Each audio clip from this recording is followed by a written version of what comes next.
Okay, so let's look at derivatives and integrals.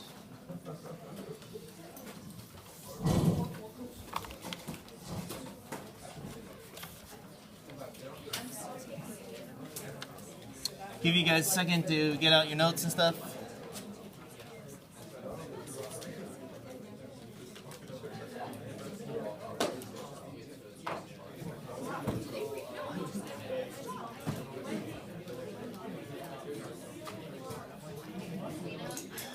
All right, folks, we good to go?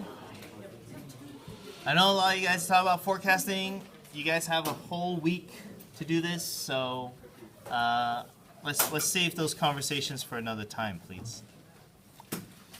Okay, so conceptually, again, when we talk about derivatives, okay, the purpose of a derivative is to look at rates, okay, rates of change. That's really the purpose of derivatives. Okay, we're looking at rates of change. When you, not always necessarily with respect to time. Okay, that's important. I think in calculus, you tend to do it with respect to x, some independent variable and some dependent variable.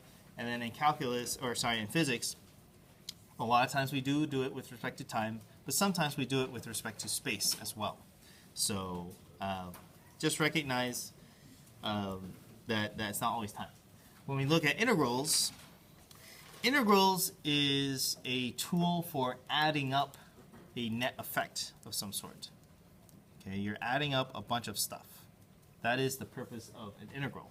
Okay, what is the combination of all these changes over a period of time or over a amount of space? Okay, so let's formalize this just a little bit.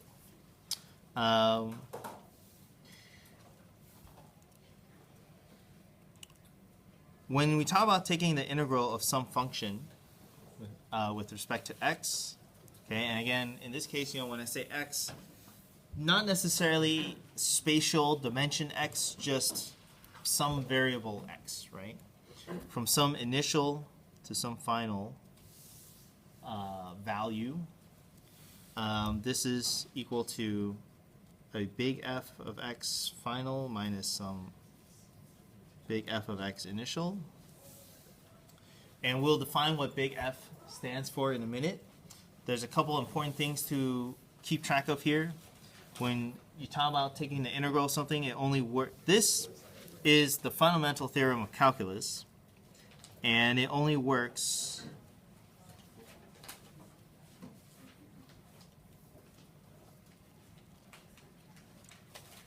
if it is continuous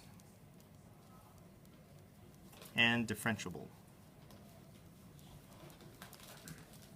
Okay, so what we mean by continuous means there are no gaps. Okay, it's not piecewise.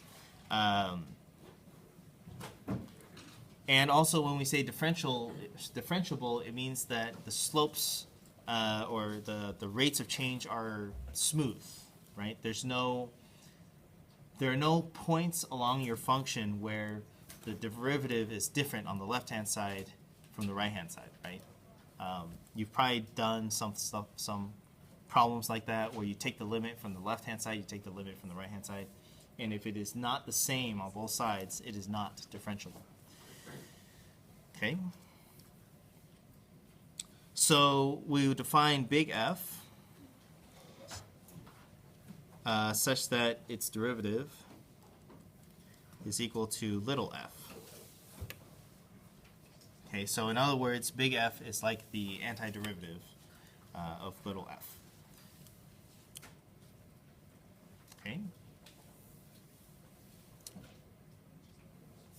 If there are no limits of integration, so usually this is, if graphically what this is representing then is, if this is x and this is little f, and again you have some function, whatever that function is, you're looking at the area under this curve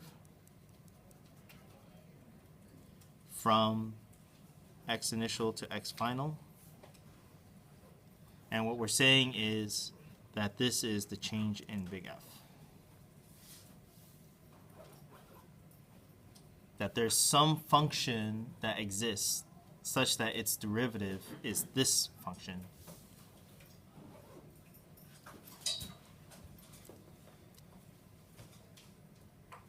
Okay. And when you're talking about a indefinite integral and you're essentially just comparing functions, what we notice that is important to point out is when you take the integral of a function, although it tells you something about the function that describes the area under that graph, it can only tell you a change in that value. It cannot tell you any sort of initial value of that function. So in other words, sometimes when we talk about a indefinite integral, whoops, this is dx equals to big F of x, we'll say that there's some constant that can shift what that graph is.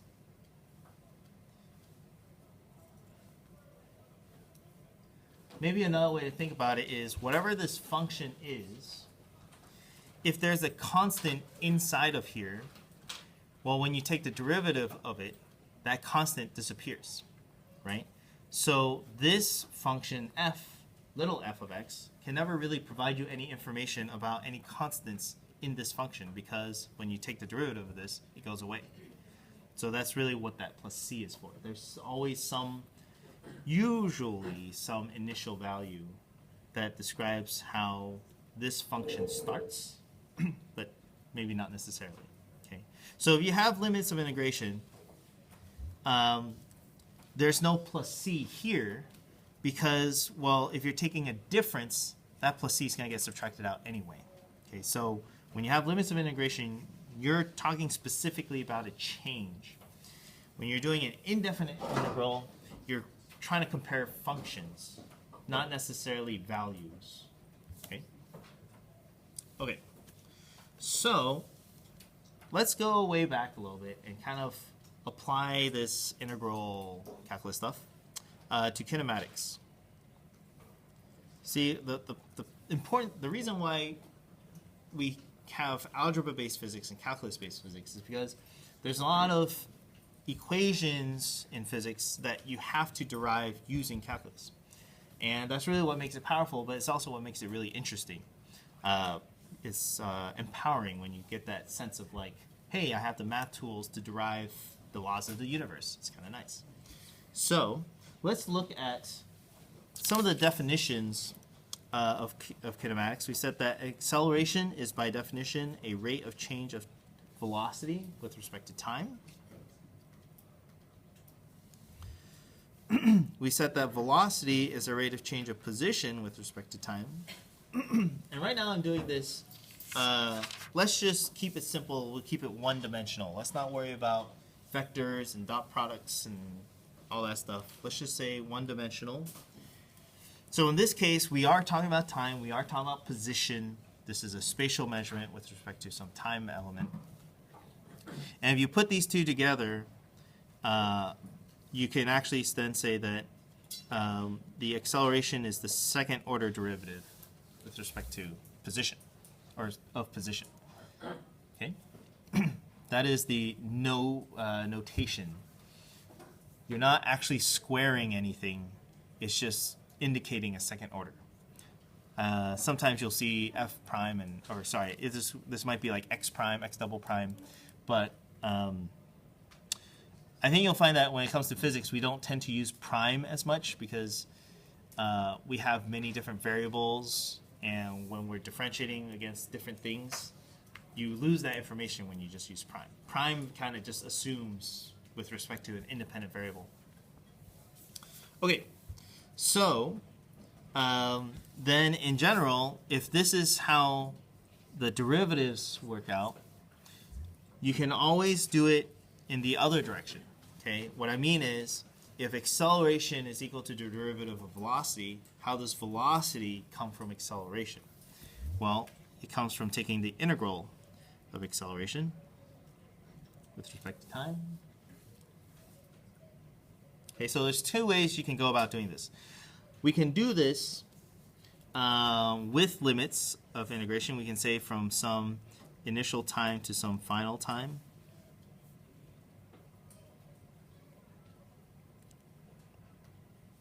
And then that will equal to the velocity at some final time, oops, minus some velocity at some initial time.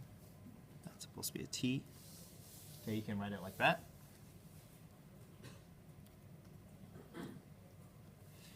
Or you can say that a dt is equal to some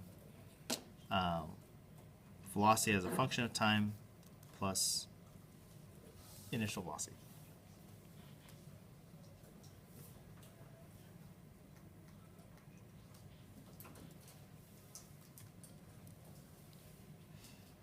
Okay, so what I'm saying here is I'm not trying to just give you these answers straight up.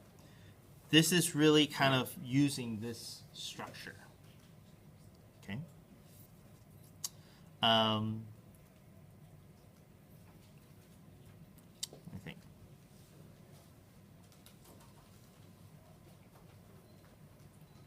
Yeah. Okay, these are two sides, maybe not the same coin, but they're complements of each other to some degree, right? And then you can also say then that the integral of velocity with respect to time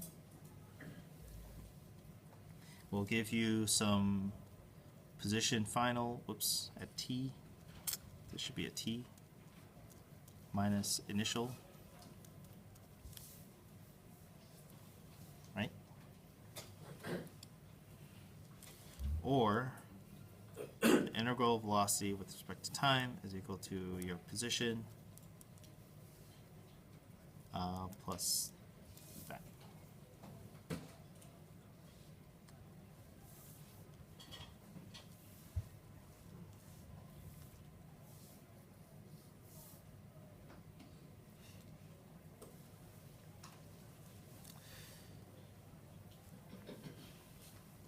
Okay. Essentially, when you're looking at these, what these are both assuming is that you're starting from time equals 0. Right? For both of these is essentially saying at time equals 0, you start with some velocity, and then this measures essentially your change in velocity from there. Okay. So this isn't particularly helpful in terms of, well, okay, we'll get there. These are very generalized statements. So if I give you acceleration as a function of time, you should be able to determine what the velocity will be as a function of time, right? Whatever it is. Maybe you have acceleration that is changing. So for example, let's say my acceleration as a function of time is like 3t. That means as time goes on, it is speeding up at an increasingly fast rate. So then the velocity as a function of time would be the integral of this.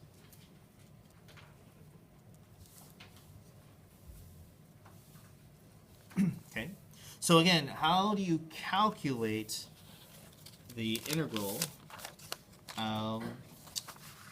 This is in your equation sheet. You can use this, right? This is essentially, if you look at this, there's some constant in the front. One thing you can know about constants in integrals is or not constants, coefficients, sorry.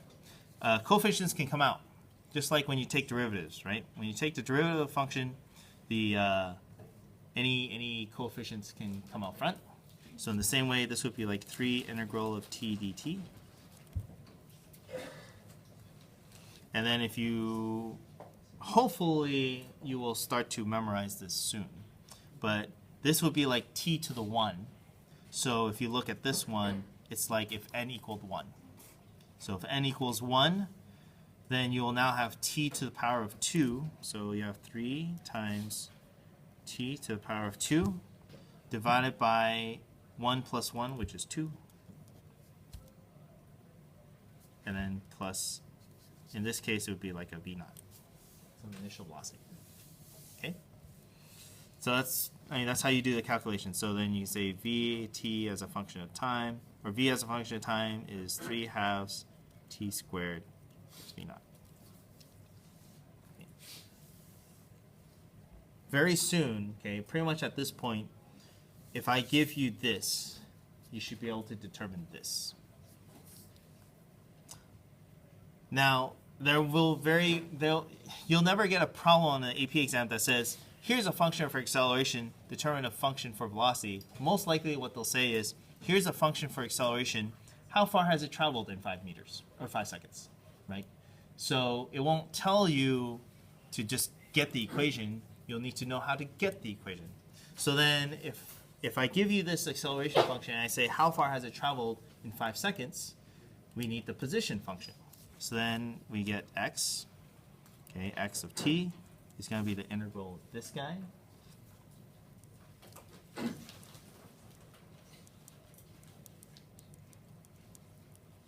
With respect to t. Okay. When you have an integral of a sum, again, same thing with derivatives, you can separate them. The integral of a sum is the sum of the integrals. So we'll do this one. And then we'll do this one. One thing to note about integrals, not that you can't, but it's much easier to integrate something when your variable matches up with what your slices are. You see, we kind of, in all of these, because we were taking a derivative with respect to time, we added up slices of time. And when we do that, it's very convenient if our function is also a function of time, because then they match up, and then we are taking slices in the right graph. Okay. Sometimes in physics they don't match up. We've seen that already. Like moment of inertia, they were dm. You had like r squared dm. You had a spatial function with doing slices with mass, and that didn't work out very well. So we had to convert it. Same thing with center of mass. Same thing with a continuous distribution of charge. We have this dq, but we needed to convert the dq to some sort of dl or dy or d theta or something like that, right? So you just keep that in mind when you integrate. You can't just integrate with respect to whatever you want. You want to try and get them to match up. In this case, they do, so we can kind of just go right into it. Okay, so x with respect to t, integral of this, your t squared is going to become a t to the third over 3. You guys kind of see that? So this essentially becomes t to the third over 2 plus this one. This is just a constant, so this will actually just be v naught t plus some initial position. Okay, that is how you go about determining the functions.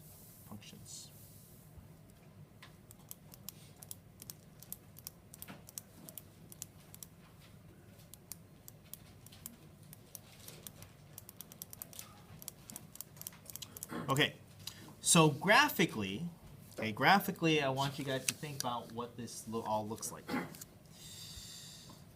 When I integrate this function looks like this. Acceleration with respect to time, it should be linear with a slope of 3. And when I'm integrating it, what I'm trying to do is I'm trying to describe a function that gives me the area under this graph. That ends up being quadratic. But that quadratic function for velocity doesn't necessarily have to start at 0. It can start anywhere. So it can look like that. Right? Now this is quadratic. Now when we try and find this position change, that is this area. Notice that you can kind of split this area into two parts. There's like a rectangular area, and then there's this like quadratically shaped area. And the area under this graph is a cubic function. But you have this linear part. And again, if you now graph this with respect to time, this becomes a little bit more of a complex situation. You kind of have like a initial position. There's kind of like a linear part to it, and then you add to it like a cubic part. So it gets pretty complicated on how to draw that very fast. But yeah, the graphing part can get pretty complicated really fast. So, but you can kind of try and match it up with what the equations say. Okay. Okay, so here's an exercise for you. When we first started the kinematics unit, we said that x equals x naught plus v naught t plus 1/2 at squared. And we said v equals v naught plus at. There was a requirement for these equations to be true, which was what? Constant acceleration. I want you guys to derive these.